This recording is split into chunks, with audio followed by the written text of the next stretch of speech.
listening to Your Secret is Safe with Me, non-judgmental talk about infidelity with Dr. Marie Murphy. If you're looking for new perspectives on complicated relationship issues, you've come to the right place. Days go by, they're crawling by. Hi, everyone. I'm Dr. Marie Murphy. I'm a relationship coach, and I help people who are engaging in anything they think counts as infidelity to deal with their feelings, clarify what they want, and make decisions about what they're going to do. There's a lot of advice out there about infidelity that is little more than thinly veiled judgment, but I believe you are entitled to guidance and support that respects the fullness of your humanity and the complexity of your situation, no matter what you're doing. And that's exactly what I provide. So if you're ready to sort out your infidelity situation in a way that's right for you, let's work together. You can schedule an introductory coaching session with me through my website, mariemurphyphd.com. I can't wait to meet you. Okay, today we're going to talk about monogamy. Sometimes when people who have been in monogamous or ostensibly monogamous relationships for their entire lives find themselves in infidelity situations, they start asking a lot of questions about monogamy. And I think this can be a very valuable thing to do for many reasons, which will become clear throughout the course of this episode. But I think there are useful and not so useful questions to ask about monogamy, or helpful and not so helpful questions you can ask yourself about your relationship with monogamy.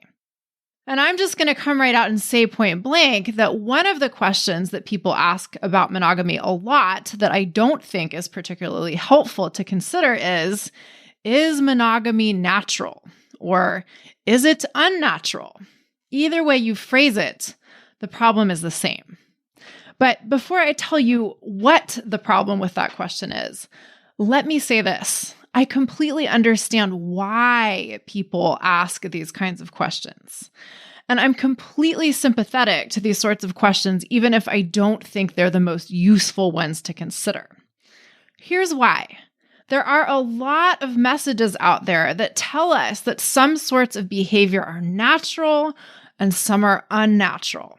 And the implication is usually that natural equals good and unnatural equals bad.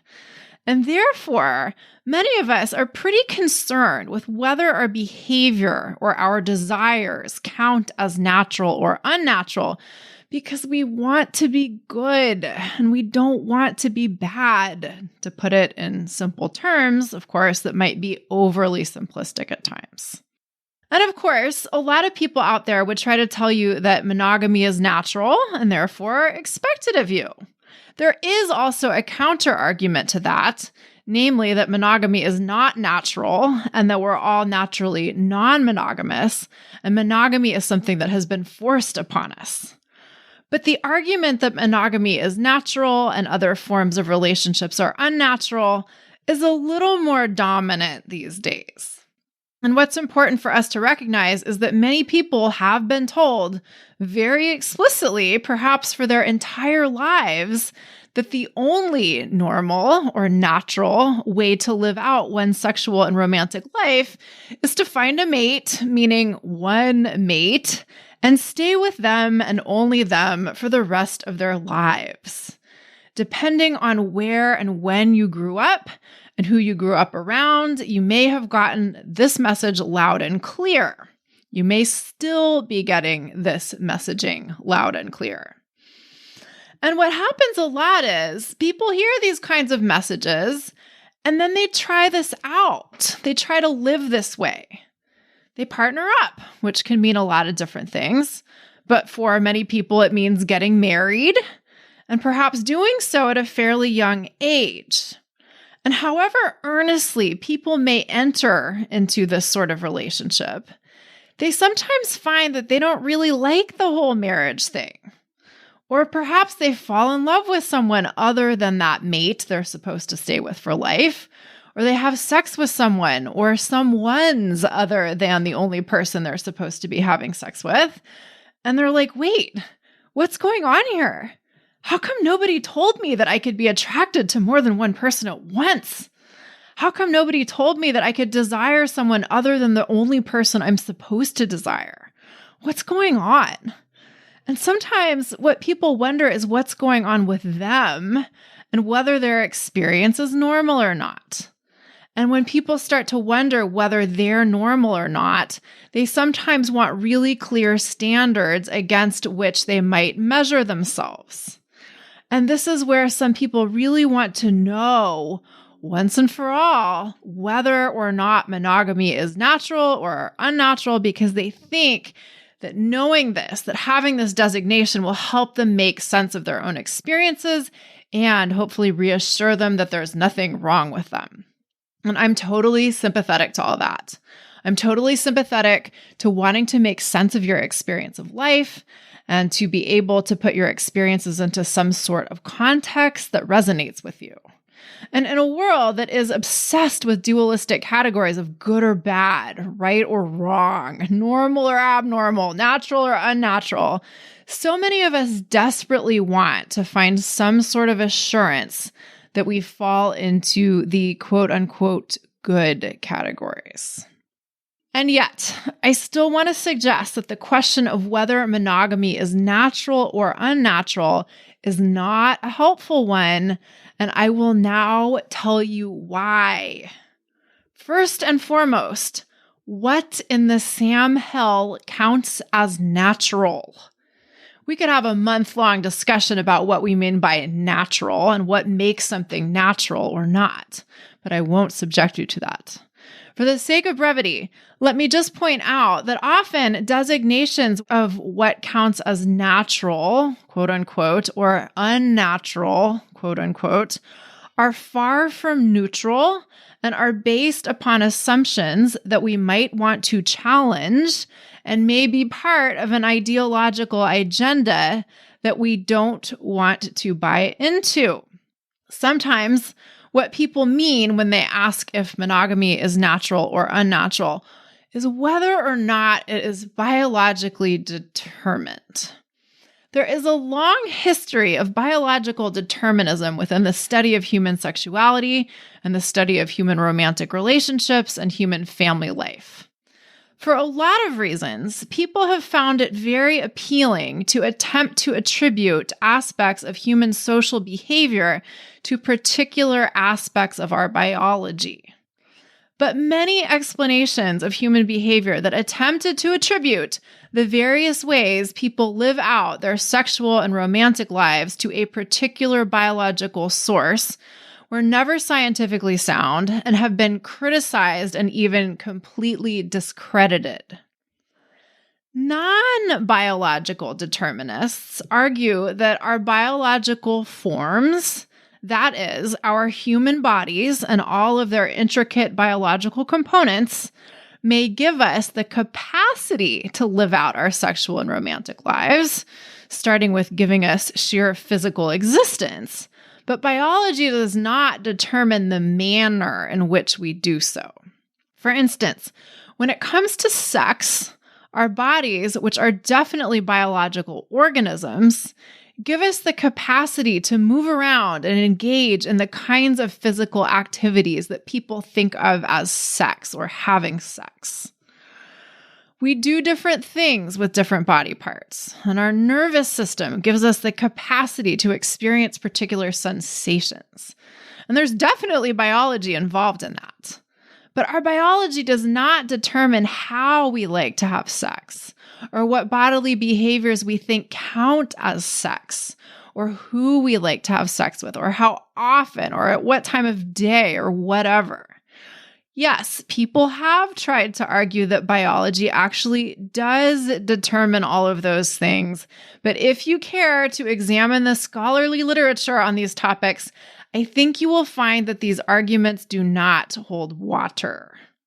It may be helpful to consider that although our bodies have the capacity for hunger and a biological need to eat food, biology does not determine what we like to eat or find appealing to eat.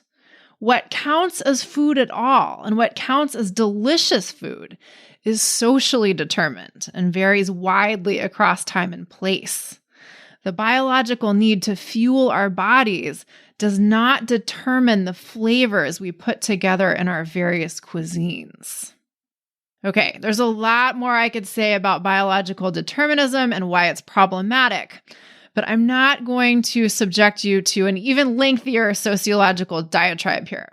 Instead, I'll just point out that humans do a lot of things these days that are not biologically determined and arguably are not natural in any possible sense of the term. For example, we fly on airplanes. Is there anything within our biology that dictates we do that? To the best of my knowledge, there is not.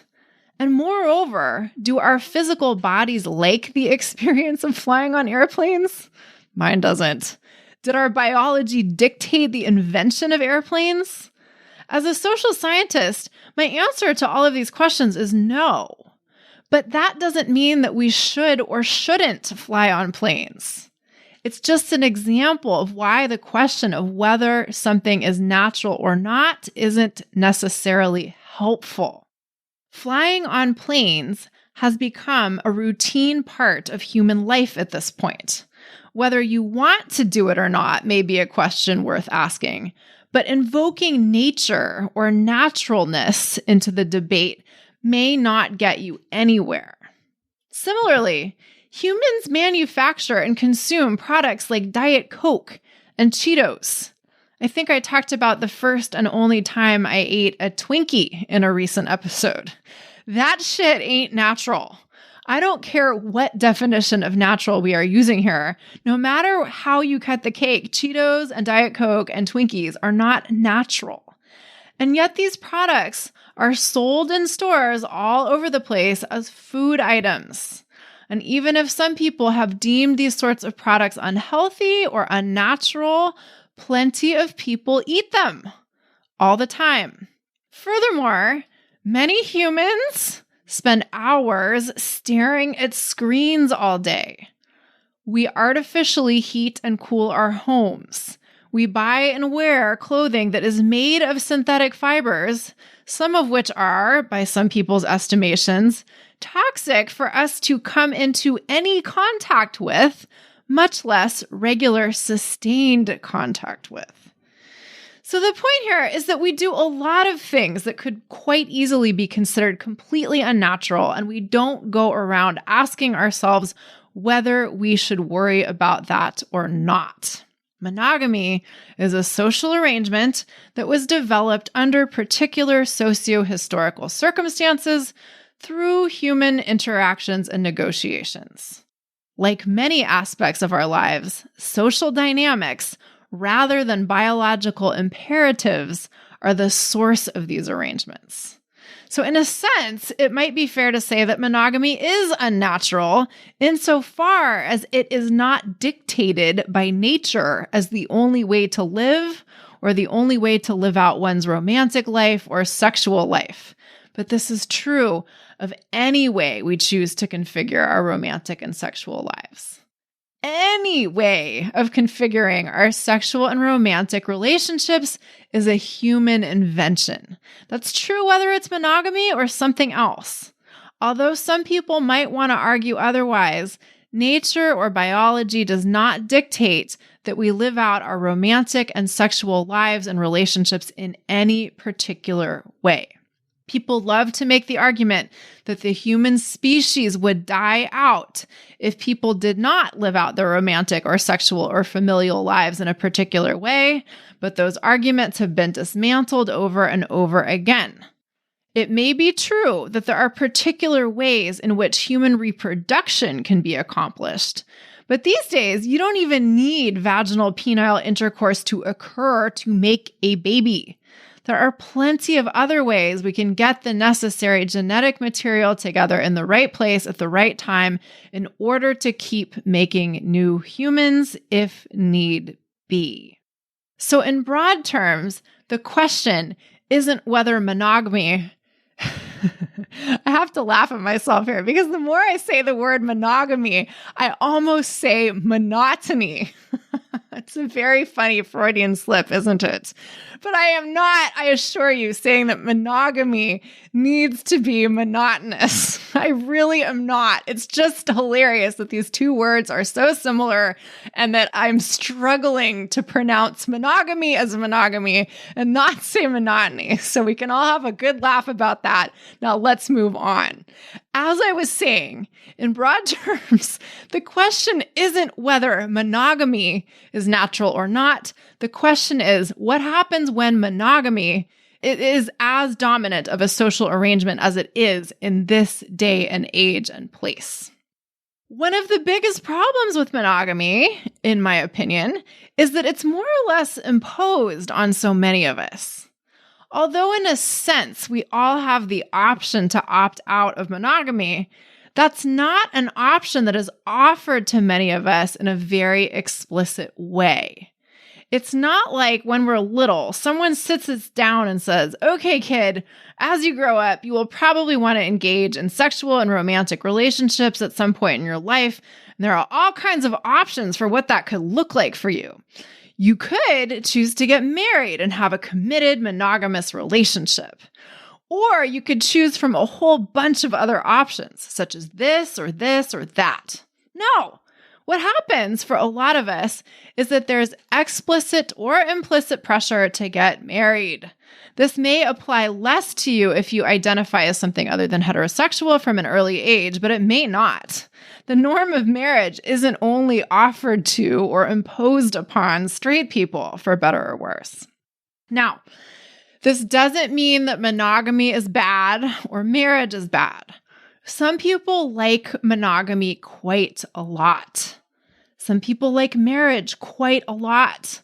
And some people decide that even though there are some things they don't love about monogamy or marriage, they prefer those sorts of arrangements to other ways of arranging their romantic lives. Let me just insert a very important side note here. I am not saying that monogamy and marriage are necessarily synonymous. You can be married and not be monogamous, and you can be monogamous and not be married. I apologize for any conceptual slippage or the appearance of any conceptual slippage. But whether or not monogamy and marriage go together in practice or not, the point is that some people like these ways of organizing their sexual and romantic lives just fine. However, I want to suggest that the extent to which monogamy is thrust upon us as the most legitimate, or perhaps the only legitimate way of living out one's sexual and romantic life, does not collectively do us many favors. So many people enter ostensibly monogamous relationships without having had the opportunity to consider alternatives. Even if in a sense we are freely choosing to enter monogamous relationships, it's not all that much of a choice if we don't know that other options exist. That said, as anyone who practices any form of ethical non-monogamy will tell you, there are drawbacks as well as benefits to non-monogamous relationship arrangements too. It's not exactly that monogamy is this big, bad, oppressive social structure that is imposed on us, and if some other way of doing relationships were dominant, we'd all be much better off. If monogamy were not as socially expected or prescribed as it currently is, and another sort of relationship configuration were as dominant as monogamy currently is, I guarantee that people will grumble about that too. So for practical purposes, the important question for a lot of people to consider for themselves is not, is monogamy natural? But do I want to do monogamy or not? Now, some of you may be saying, well, I understand that it doesn't matter whether monogamy is natural or unnatural, but my entire family and everyone else I know believes that monogamy is natural and anything else is unnatural. So therefore, even if I didn't want to be in a monogamous relationship, I kind of have to be. I want to suggest two things in relation to that. You may have a challenge on your hands in terms of dealing with other people's opinions, but the fact that other people in your life have opinions does not mean that you have to be in a monogamous relationship. or do anything else for that matter. So often we think we have to solve for other people's opinions, but we don't. Our opportunity lies in solving for what we make other people's opinions mean for us. The second thing I want to suggest is that we sometimes use other people's opinions to distract ourselves from the task of deciding what we actually like or want. With monogamy, your job is not to focus on whether other people like it or don't. It can certainly be easy to get hung up on that. But your job is to focus on what you like or dislike about monogamy. If you are disliking monogamy, what do you dislike? Why do you dislike it? What would you like instead in terms of the setup of your romantic life? What sort of arrangement would you prefer? These are really important questions to allow yourself to consider.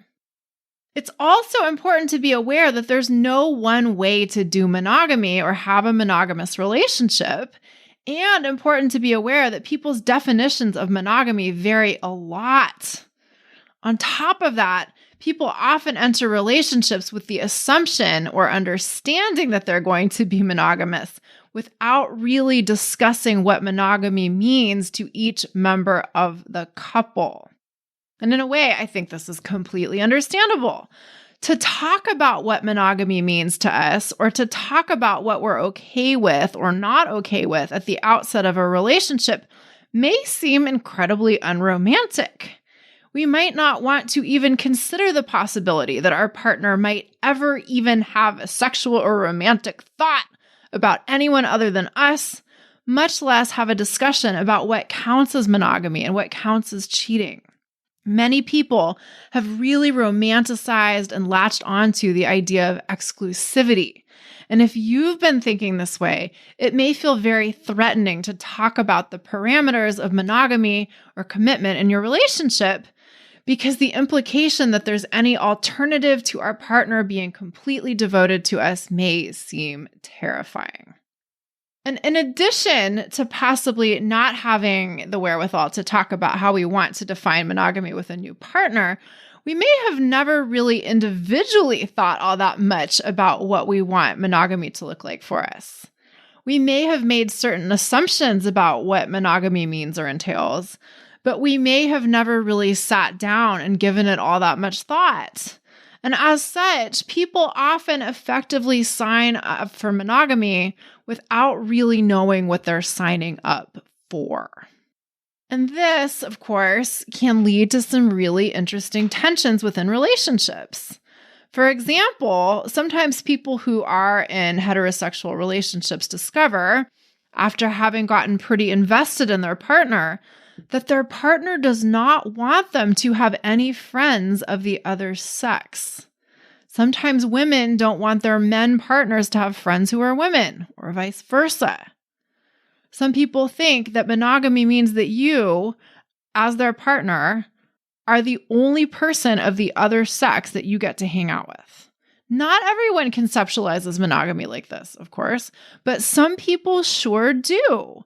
And if you find out after getting into a relationship that your partner thinks about monogamy this way and you don't like that, you may want to renegotiate your definition of monogamy. And of course, other people conceptualize monogamy in completely different ways. For some people, monogamy means you don't have sex with someone else, and that's where the boundary lies. That gets complicated too, because people have different ideas of what having sex means or includes. Some people think that the only thing that counts as sex is contact between a penis and a vagina. This is obviously a very heteronormative frame of reference, but it's one that many people operate from. And beyond that, some people think that penile vaginal intercourse only counts as sex if the penis ejaculates. Isn't that interesting? Now, obviously, not everyone thinks this way, even if they do identify as heterosexual. Some people think that kissing counts as sex. And of course, not everyone identifies as heterosexual, and not everyone thinks of sex as an activity that involves vaginas and penises in the same place, in the same room, in the same building. Short tangent here, but the reason why I point all this out is that just to illustrate some of the ways that people think about monogamy, some of the definitions of monogamy that people operate from. Okay, now I'm going to tell you what my tangent is. When I used to teach undergraduate sociology of sexuality classes, on the first day of class, I would give students the homework assignment to go home and ask someone what sex is, what it means to have sex. If they asked for clarification, I'd tell them to ask someone they know how they define sex or what it means to have sex. And students would look at me like I was either crazy or joking or both when I would give this homework assignment. And then in the next class meeting, they'd come back and say, wow, people have a really hard time defining what sex is. Or the person I talked to thought sex meant something really different than what I thought it meant. And of course, that was the whole point of the homework assignment. The point was for them to consider the possibility that maybe other people's definitions of sex might be different from theirs, and to encounter the possibility that we may think we know what sex means or entails or includes. But when push comes to shove, if you will, these understandings may be fuzzier than we thought they were. So the point for you is that it's important to recognize that people tend to have assumptions about what sex means or entails or includes, and those assumptions may be different from yours. And this may matter for your experience of monogamy.